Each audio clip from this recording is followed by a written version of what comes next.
Well, welcome back to the Uncommon Man Project podcast. After a few busy weeks with our first Project Bali retreat, we've all been reflecting on some conversations with each other, with our community members, and one of the key takeaways from that weekend and those conversations has been the need to speak more into leadership, specifically our perceptions of leadership, some examples in real world, real life situations, and then some examples of leadership in action and ways that we can all work on developing leadership.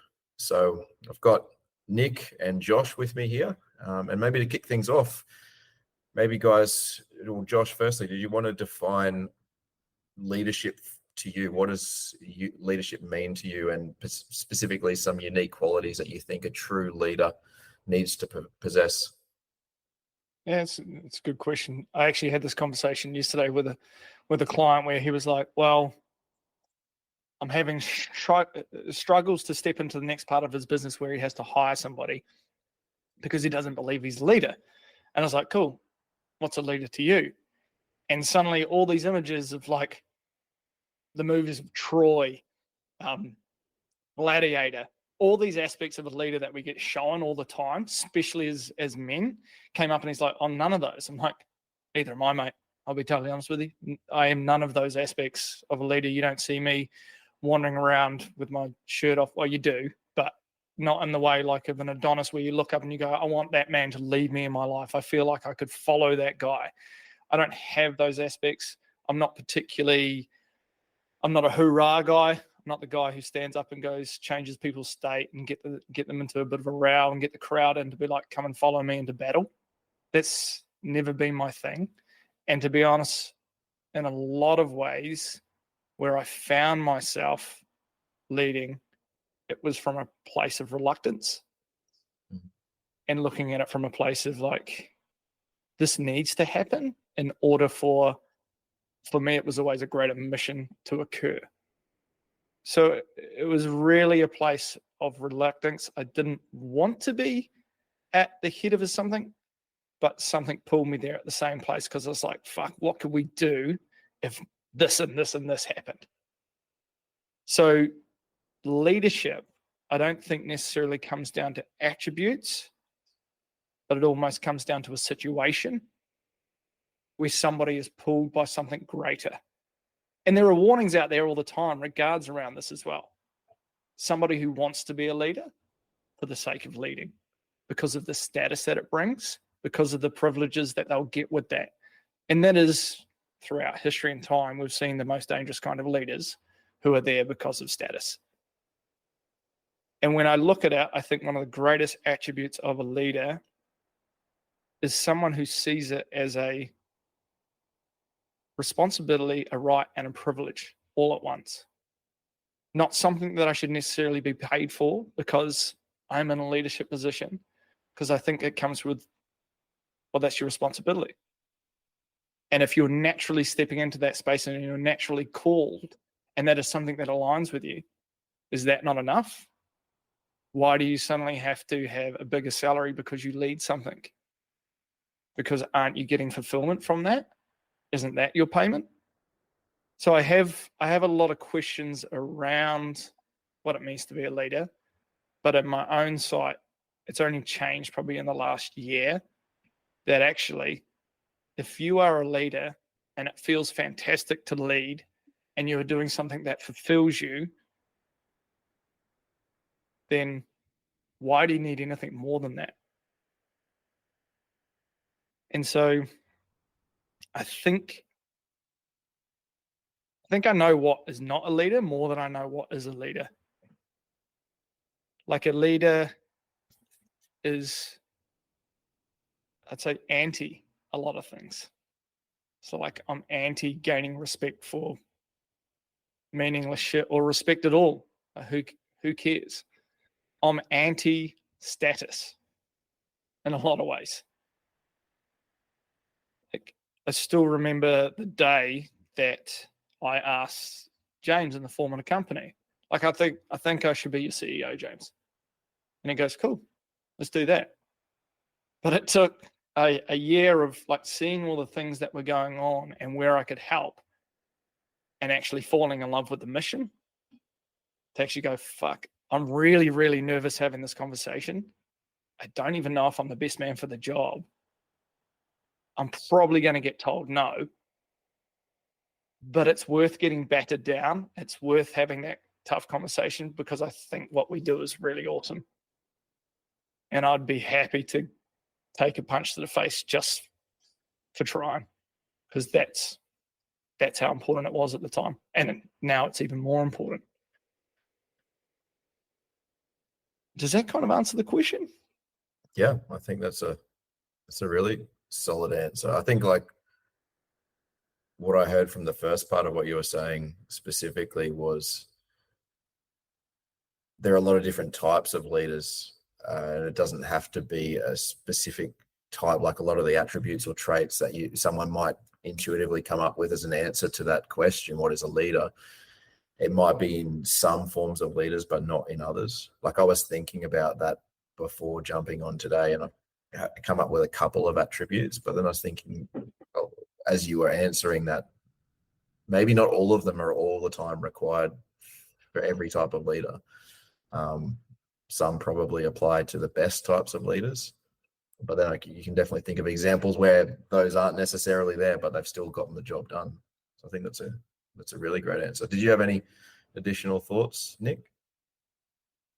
I think what you guys are on there, it does express leadership in a way that's not this overtly hyper masculine figure.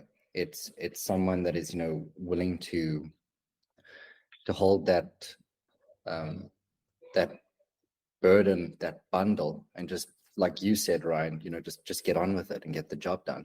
But when you guys are busy sharing, one thing that did pop up was just, I think a leader at the end of the day, what they essentially do is, other than maybe embodying the goal or the outcome and acting as that North Star, be it from the front or from the back, they also, from my experience, really effective leadership, individuals tend to give a permission slip to the people around them and say to them, like, what we're doing here is possible. What we're doing here can actually happen. Like, this outcome, this dream might not be tangible right now, but through what you're doing and expressing and living and the way in which you're adding value, it will be. And I think it's just that embodiment of a dream, be it that you're at the front or at the back or in the middle or acting as this glue. Like you said, everyone's got a different style and a different approach, but I think essentially leaders do give that permission slip when other people won't necessarily see it in that way. Yeah, cool. Thinking on the beginning of your answer, Josh, where I had a few attributes or traits in mind as what I would describe a leader to need to embody, and then as you answer that, I realized that some of them probably not necessary. Probably the two that stand out to me would be, one, intellectual honesty. And when I came to that, I was thinking, at first I was just thinking honesty. It's important to be honest as a leader. But then I also kind of realized there's probably times when you don't need to be completely transparent to everybody around you. In fact, it's probably beneficial not to. And that's where I came to intellectual honesty, which by that I mean honest with yourself, and as much as possible removing any of those internal biases potentially influencing how you're viewing things, so that you can make informed decisions from there. And that probably leads into the second trait, which was courage to then make the tough decisions, because a lot of the time the right decisions are going to be tough ones.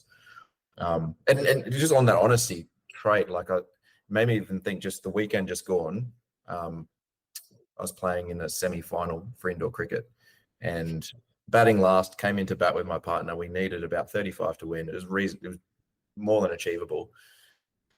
And I faced up first. I got out twice in the first two balls. So we're -10 right from the beginning. needing then 45 runs, I think, roughly to get going.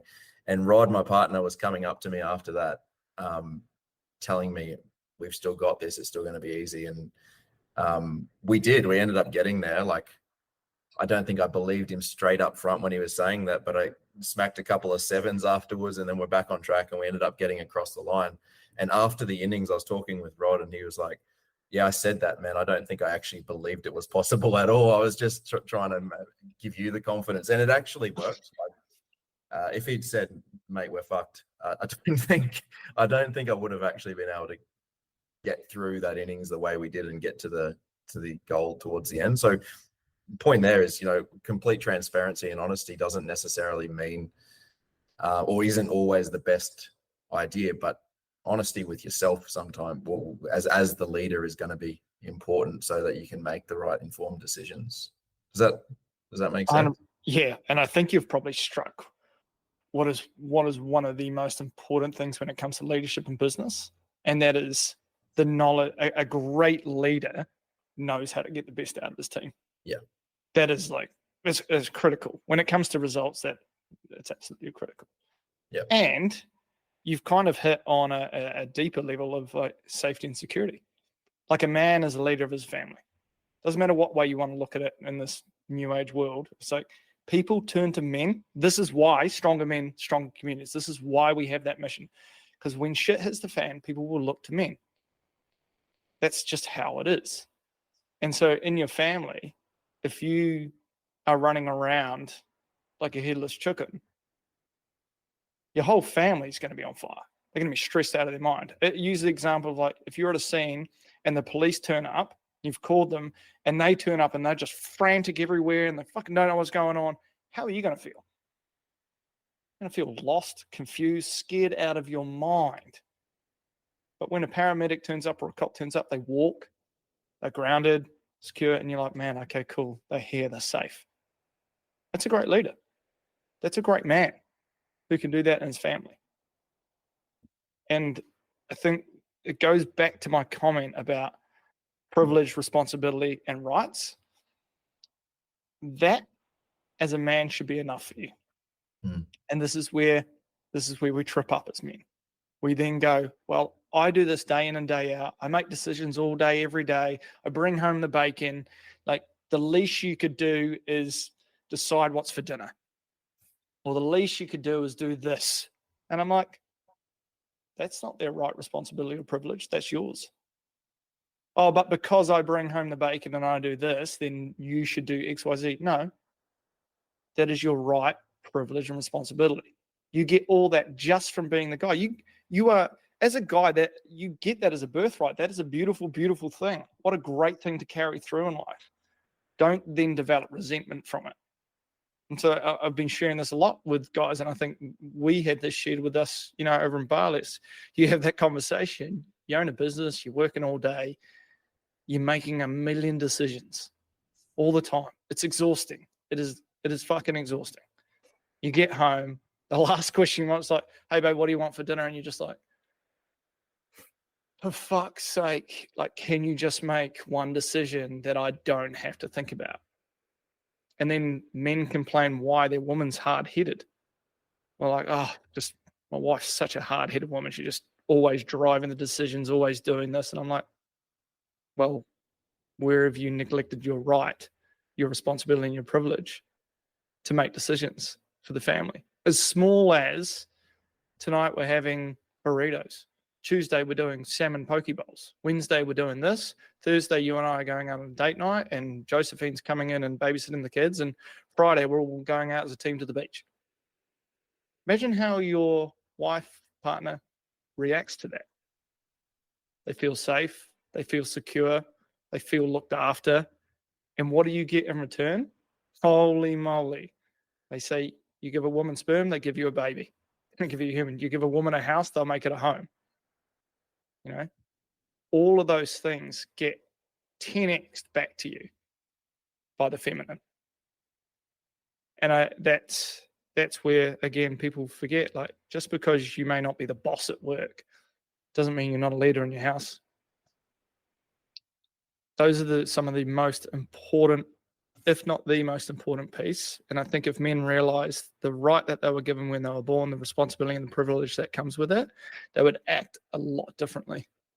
And I don't mean that in a domineering way. I don't mean that men should be at the top of the food chain and all that shit that comes with it. I think if men stepped into that, we would have very, very safe and secure communities. We wouldn't have this world where people don't feel enough or undervalued. Wouldn't have this place where women feel like, you know, the old just stay-at-home mum isn't valuable enough. All of these things we wouldn't have issues with. But we do, because us men, including myself, decide that sometimes we don't want the right, the privilege, or the responsibility. So true. Mm. Have you got any stories, real life examples where you could say that your leadership image was challenged, and then sort of how you navigated that experience? 100%. Any man who's bigger than me physically, or controls a crowd, or demands respect that I reverse, and I'm like, fuck, I need to be XYZ in order to be that. I'm a skinny triathlete. I ride bikes and wear lycra. Like, how masculine is that? My legs are smoother and nicer than most chicks. So I get challenged on a daily basis of my image of what I think a leader should have been because of what I've sold and what I've seen. But does that make me want to be better? Yeah, 100%. Like, does it make me want to be bigger? Yeah, it does. And then I'm like, okay, why am I doing bench press when I want to increase my watts in my legs? Okay, cool. And that's that honesty with yourself, right? And I think that alone brings authenticity, which I think is probably a really important piece of a leader. Mm. People know those things about me, and because I embrace those and those are my truths, they're like, oh, I trust Josh. He's authentic, even though he has nice shiny legs and wears lycra. I would still follow him somewhere because I know he's not going to steer me wrong. But still challenged every day. Yeah. So how big do you want to be by Uncommon in October? Well, I've already put 7 kilos on since my last big race. So, we keep putting that on every 4 months. We'll get there. I'll be the slowest bike rider by then. Nick, did you have any additional thoughts you wanted to add to that question? Yeah, Josh just took a couple of my notes, that word authenticity, and he just used it. So thanks, Josh. No, I just in terms of just a moment, when you were asking that question with Josh, when I was still at uni, I was positioned as a leader for a res at the time, and there was a moment where I remember I was giving a speech, and I stood there, and it just hit me with a ton of bricks, just that lack of authenticity as I stood there sharing whatever I was sharing at the time. And it's difficult enough for one to look at themselves when you realize that you're inauthentic in that moment and you're inauthentically expressing yourself. But when you have other people that have to look at you, and most of them were believing what I was saying, but you could see that they saw that something was maybe off at that moment in time, and you feel that change in the room, or even just post speech. That was a big moment where I kind of saw a couple of things just tumble down. I'm like, ooh, my ego took a bit of a hit there, and I had to take some stock on, well, if I'm going to stand here, I'm not standing on a podium, but I'm standing here in a position where people are trusting me with certain things, and I've made certain promises, and people have witnessed me in making those things. So does my word actually mean something? And you touched on something, trust. If you don't have trust or rapport, and I'd even say like connection with people, you can't lead anyone. Like, we accept you because you wear lycra. And I think from our trip that we've recently just had, you also tried to convert us to veganism, and you were actually very close as well. And I think, Ryan, as strong-willed as he was, I mean, he ended up at that vegan restaurant a couple more times than he even expected because he trusted Josh enough. And that's the thing. That's what trust does. It does give you like a permission slip to like dip your toe into different things, and you're willing to go into these different spaces and maybe even question your own beliefs or what is possible. But if you don't have that, or you lose that, I mean, you, by definition, you cannot be a leader, be it for other people or for yourself. Yeah, that sort of hit home a little bit for me. I won't go into the backstory. You guys kind of know a bit of my backstory with religion and sort of where I've navigated through all of that. And it actually made me think of speaking publicly and sort of leading within that circle, within that organization, and giving talks, 30-minute talks to a room full of 100 people. And it was something that I was fairly early on reasonably good at, where I'd be getting the praise and the commendation from everybody. That felt nice and it felt good. But there came a time where I was still fulfilling that role, but I was doing it from a place where I didn't even necessarily agree with what I was saying. And as much as I was still getting, for the most part, that same commendation and praise from everybody, it just, from a place of authenticity, didn't feel right at all. That was what triggered me to sort of step back from some of that responsibility, which freed up my capacity to then navigate through what I was navigating through. And I think like the key point there was, I was in a place of leadership of these other people, which wasn't authentic. But in order to really lead myself, which is at the center of it all, you need to be able to lead yourself with authenticity. First, I needed to step away from that, and that's in a big way allowed me to step away from that place of leadership, but lead in a much bigger, better way, at least in a way that's more authentic for who I am, what I believe, and where I want to be, if that makes sense. Yeah, 100%, mate. And you, of all people, like not many people go through your level of challenge, from cult leaver to cult leader, nobody, there's not many people in life that can say they've flipped their entire belief system twice, and then had that challenge and had the, like you said, the intelligence to be able to go through and look at that from a different point of view and then rebuild your whole identity again, your whole authenticity. I think that alone gives a massive amount of trust factor to you, because you can't sit back here and say, well, you're not willing to challenge your beliefs though, Ryan. It's like, man, I changed my life twice entirely. So come at me with that. That in itself, being able to sit somewhere, and it allows for something that isn't often present in this world, which is the ability to have a conversation and not feel attacked and not have that heightened response where people are like, oh, I feel like this guy's attacking my beliefs, therefore I'm going to fucking try and strangle him, or conversation turns into an argument.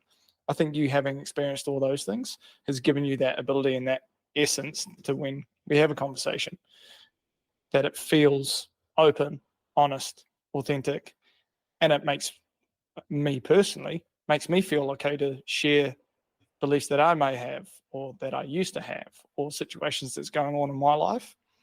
And that right there is leadership, because you created a space where people feel. And I think that is a way deeper level than where people are like, it's about communication. Don't get me wrong, leadership, there's a lot of communication. But if you can change something energetically in a space, then you're at a whole nother level that most people will never get to, but they can't explain. It's like when they walk away and they go, I don't know why, I just feel better hanging out with Ryan. I just feel good when I have a chat with Nick. I don't know what it is, but I just enjoy it. And I think that's That's a huge piece of the puzzle. Yep. How do you make that in your home would be the biggest question for men. How do you create that environment where people come to your home, mostly your family, your kids and your wife, and they're just like, man, I just feel safe to be me here. And I think you might have nailed it on the head with the authenticity piece. Because if you're authentic, other people are like, oh yeah, man, I don't mind dancing around in my fairy costume because this is me being me and you're doing what you're doing. So I feel good about it. That's good leadership. I don't have a fairy costume anymore for those people wondering anymore. And I'm also, just to put the record straight, not vegan. Well, like on a similar note, like what types of leadership would you say that you're naturally drawn to, and why? But also, if that's difficult to answer, conversely, what roles do you typically avoid, and what does that say about your leadership style personally? Because at the beginning you were talking about those different styles of leadership. Not all attributes apply to everybody. I would say things that I definitely know what I avoid. I actually kind of, and it's very counterintuitive for a leader, because leaders want to create certainty for people to be able to allow them to feel confident and calm. But I avoid certainty. I avoid people who have certainty in there, because it either triggers a thing in me going, you have no fucking idea, because there is no certainty. So you're making shit up on the spot, which puts alarms on me straight away. I'm like, okay, cool. I'll lean towards someone who is more likely to be like, I'm unsure about this, guys, but I think this is going to be fucking awesome. But that's because I have a high level of trust and confidence in myself to be like, okay, if this goes tits up, I know I'm going to be all right. So that's certainly my thing. And then how I lead is from a place of pull and energy. So like, I'm like, hey guys, this is what I'm doing. This is how excited I am about it. This is what I believe in. People can see that. So they pull towards it and they're like, yeah, I'm going to do what that guy's doing. And then I keep on going back to that. Just live my life in alignment all the time, as much as I humanly can. And that's that authenticity piece. And that's, if I looked in the mirror, I was like, oh yeah, that's an attractive piece about myself. Another word that you just made me think of that I think applies massively.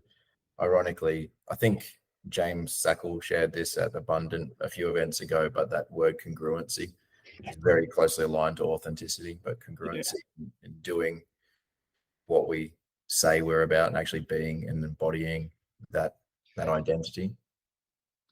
I want to change one piece actually, because there is one thing that I'm really certain about. And I'm certain about the mission of Uncommon Man.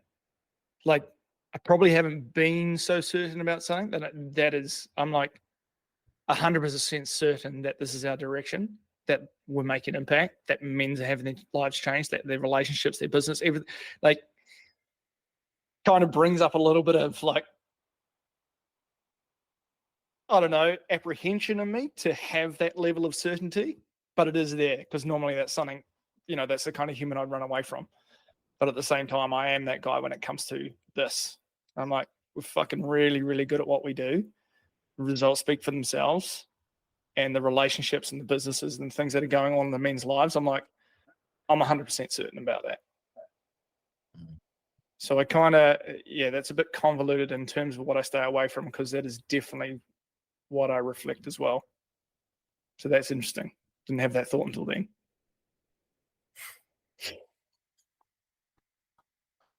Nick, you look like you've got some thoughts.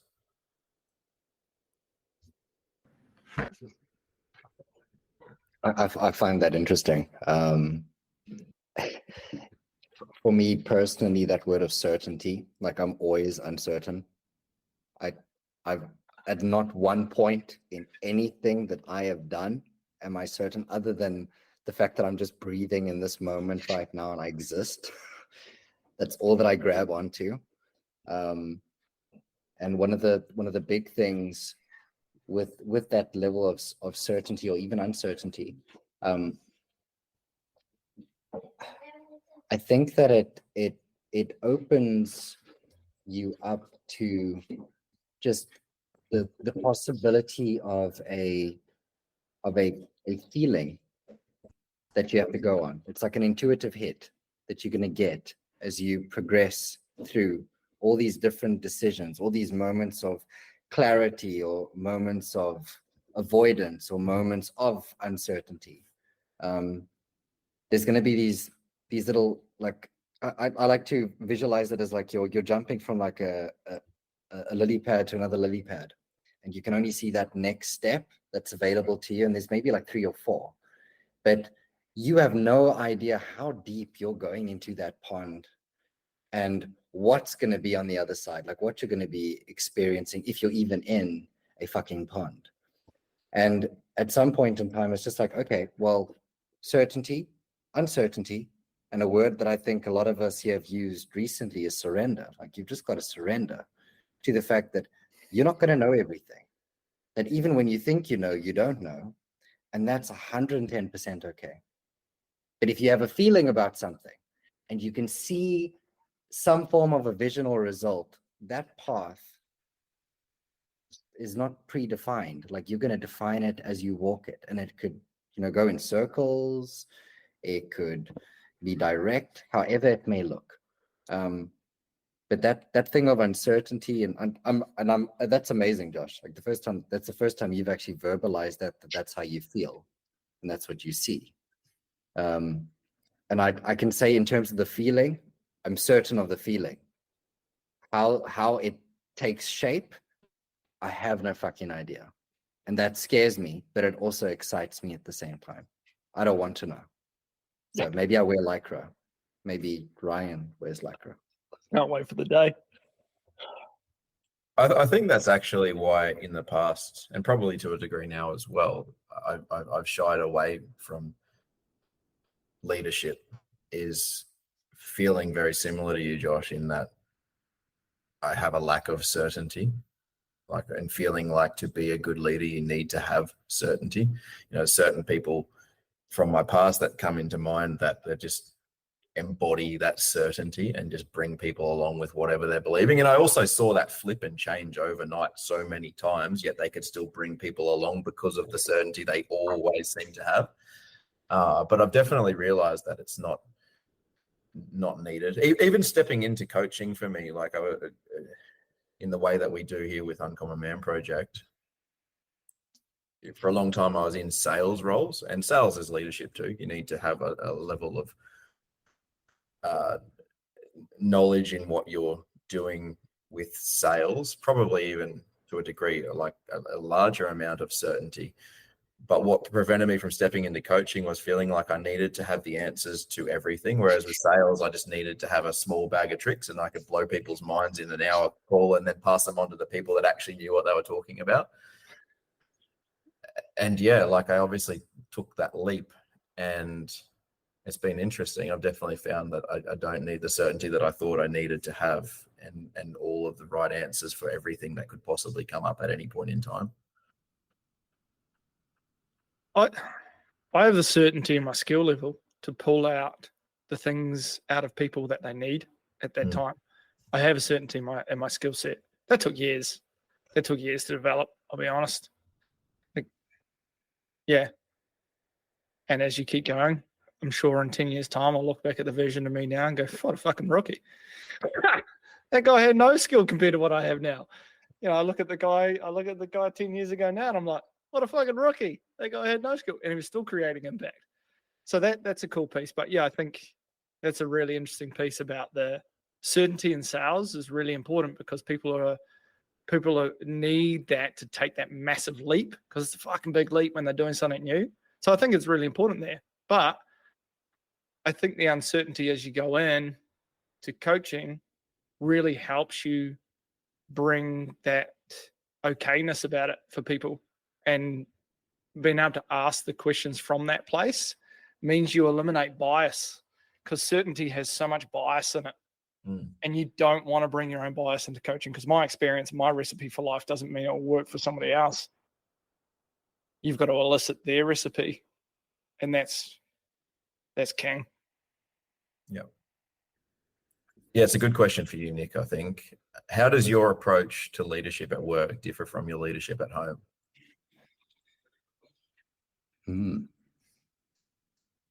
That's a good question. I'd actually say I'm a little bit harder at home than I am at work, to be honest.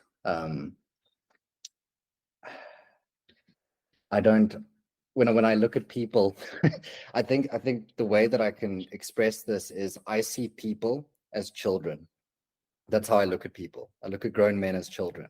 So every single person that I see, I look at where your growth may be stopped, like where you're sitting in terms of your self-awareness, your emotional awareness. Are you able to regulate yourself, like the way you perceive your reality, etc., etc. I'd grade everyone in terms of a child.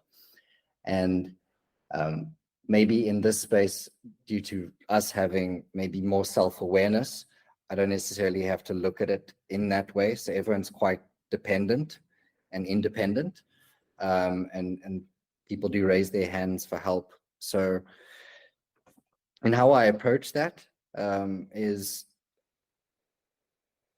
even within coaching or business or parenting or in general leading, one of the big things is helping people grow and helping people, find clarity and direction.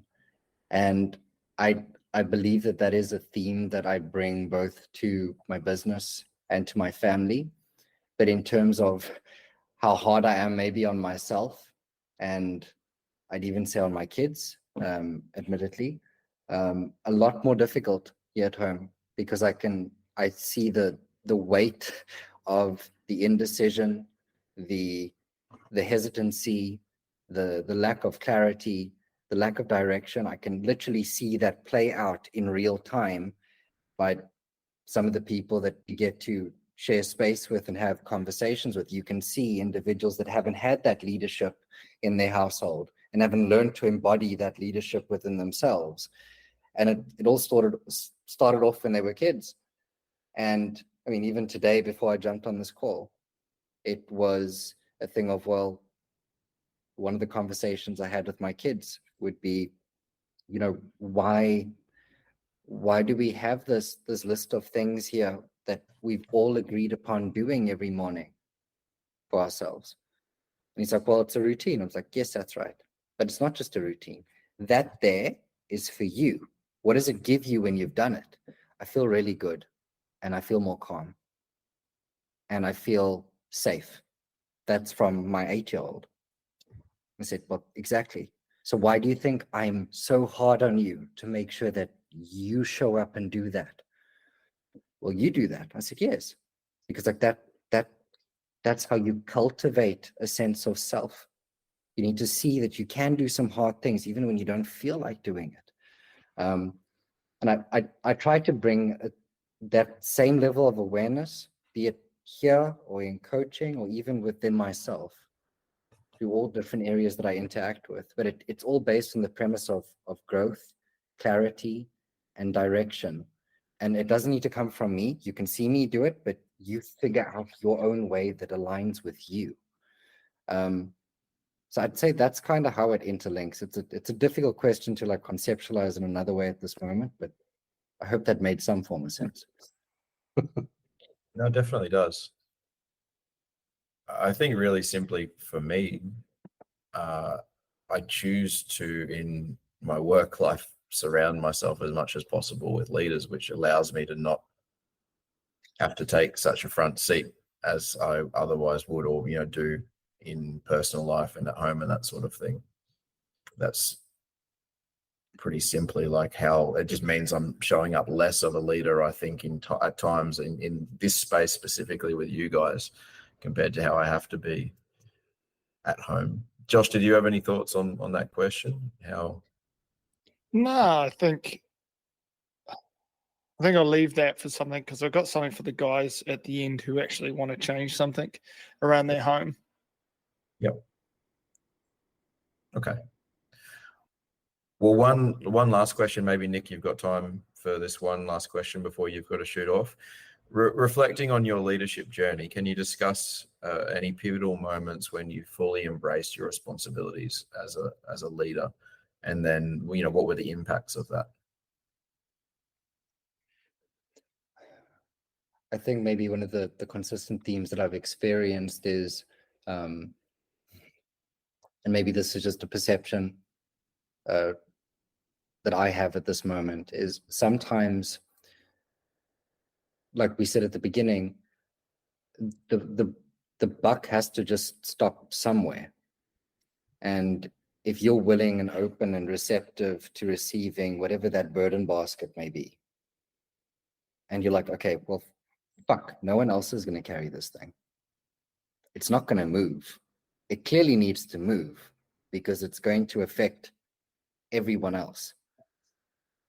I've found myself in that situation more times than not, sitting there being like, okay, I've got to carry the weight because other people don't want to. It's too heavy.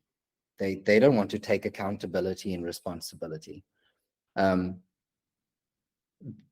That there, I think there's that word of surrender again comes in, because you're like, I'm just surrendering to the fact that this is being placed on my lap. And we all have those moments in our life.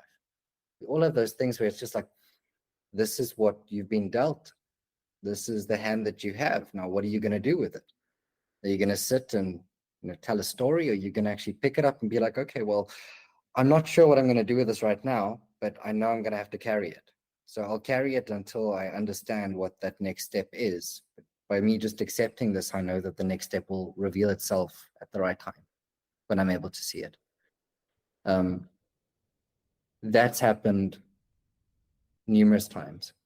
And be it from when I became a parent at a young age, or maybe it was in uni or in school, or in when I was playing like sport, et cetera, even in business. Sometimes you're like, well, I've just got this bucket of work because someone else wasn't willing to take onus and responsibility, or you've had to take these things onto yourself and say, well, okay, like it has to get done. I accept that I'm the one that has to do it. And maybe that then brings us to one of the conversations at a later stage that I'm sure we'll have, and is just, being able to like outsource and delegate. But sometimes the leader literally has to take control and have that sense of acceptance and be like, okay, like I'm going to take this, I'm going to put the extra effort in, and I'm not asking anyone to validate what I'm doing by moving forward with this weight. This is just what I'm going to do. This is part and part of my path. Like, I'm going to move. This thing in front of me is most definitely going to move because I'm moving. And it comes back to that idea of certainty. It's like, you're certain that you're going to move. You're uncertain of how, but you know that you're going to move. Kind of like Josh choosing to take us to the Zest vegan restaurant. I mean, no one validated that decision for him. No, he was certain. And he was very confident in himself there. And I think that was inspirational. Thank you, Josh, for sharing that side of this. I just threw a boy on the back of my scooter and off we went. Well, Josh, did you want to share some of the practical application that you had in mind for our listeners? Yeah, thanks. Yeah. I think Nick kind of nailed a couple of the pieces there.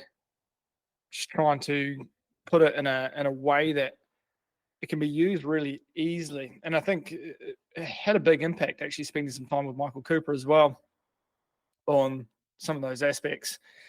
But the leadership piece around using it to leverage a better relationship in your home, a better relationship with your partner.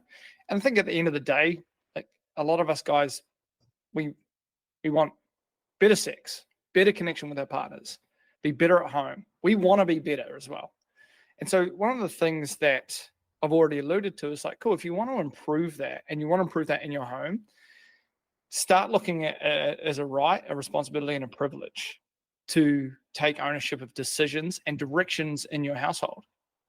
and start taking that weight. A lot of men are like, oh, my woman's a hard-headed woman. I'm like, that's because she's having to take the weight of the masculine. She's having to make all the decisions around the house, where the kids are going, what they're having for dinner, where you're going next. Like, she's having to step into that. Therefore, she feels like a hard-headed woman because you're stepping out of the masculine, not necessarily into the feminine, but just out of the masculine, making those decisions. So look at where you're doing that in your house and start doing that, not from a place of dominance, but from a place of giving certainty, clarity, and which then gives safety and security in your home. And notice how your partner responds. At first, it'll be conflictual. Like, they'll be like, what the fuck? I normally make these decisions. I do this. What was doing? And you're going to have to be soft in your approach. Okay, cool. So what do you recommend we should do there? Or how do you reckon we should do that better? And that's okay at the start. But as you get further and further on, it's like, we're talking to Mike and it's really nice. The whole, cool, date night's on Thursday. Right. I'm taking Fleur out. So Fleur, Thursday night, 6 o'clock, I've booked us in to this restaurant. Be ready by 5:30. Wear this lovely outfit. I really like this on you. Babysitter's ready, or so-and-so's looking after the dog or the kids or whatever. It's good to go. So you've taken all the things that they're going to think about. What about this? What about that? We've got this the next day. We've got all that. It's all taken care of. You've already made those decisions. And she can then relax and like lean into the feminine, lean into that place of safety and security. And what you get back, like I said, is tenfold. So do that in your house. The next piece of the puzzle is this. Be open and even ask, what does she see? What is she seeing? Like, I don't have to ask for her. She'll kindly give me what she sees. And this often creates friction in people's relationships, especially for men, because there's something that they know that they've been ignoring, or they know that they've been trying to hide it. She sees it. And so Fleur wasn't so long ago, a couple of weeks ago, really. She's like, you're working way too much, Josh. You're always on your phone. You're doing this, this, and this, and this. What's happening at work? What's going on here? You're not doing this. You're not doing that. And I could choose to be like, fuck you. Like, I'm doing this for us. I'm working harder because I want to bring in more money or whatever it is. It's like, acknowledge that. Okay, cool. She's seeing something. And she saw a whole bunch of things. And what did that lead to? I went and had a look at my own life, and I was negating so many of my responsibilities as a leader. I had ignored hard conversations that needed to be had. I had not delegated anything. I was disorganized. I hadn't put the right things in the calendar. Like, all of these things that I could have chosen to get angry about, but instead I went, cool, you just increased my proficiency at work, gave me a whole bunch of time back, and it allowed me to be a better leader just because I was open to what Fleur would see. The feminine is so wise, and it sees so many things that when we're in our masculine and we do all the time, we miss. So my recommendation to guys is, one, get ready for that being seen, because they'll see the whole thing, the good, the bad, and the ugly, and start directing and making decisions in your own life, even though you're exhausted because you've been making decisions all day. You'll get so much in return. Cool. Well, that's been super valuable for me. Just hearing you and Nick talk about this. I guess my takeaways would be, I like the way you put it, like view your leadership as a right, a responsibility, and a privilege. And ultimately that really should be enough. I think that conversation around the traits that we think a leader should embody has been really cool as well. I had a couple, I think that courage and intellectual honesty, but your point on authenticity and congruency, really important as well. And I guess if there was a takeaway for our listeners to do right now, it could be sitting down and having a think and putting together some ways that you think, even over the next week, how you could improve your leadership qualities, potentially break that into a couple of key areas: work life, home life, and how you're leading yourself personally. But thanks, Josh. Thanks, Nick. I know he's already gone, but this has been really valuable. So please like the podcast if you've found this valuable, share it with your friends. Join the High Performance Man Group on Facebook if you're not already in there. and we'll catch you next time on the Uncommon Man Project podcast. Thanks, guys.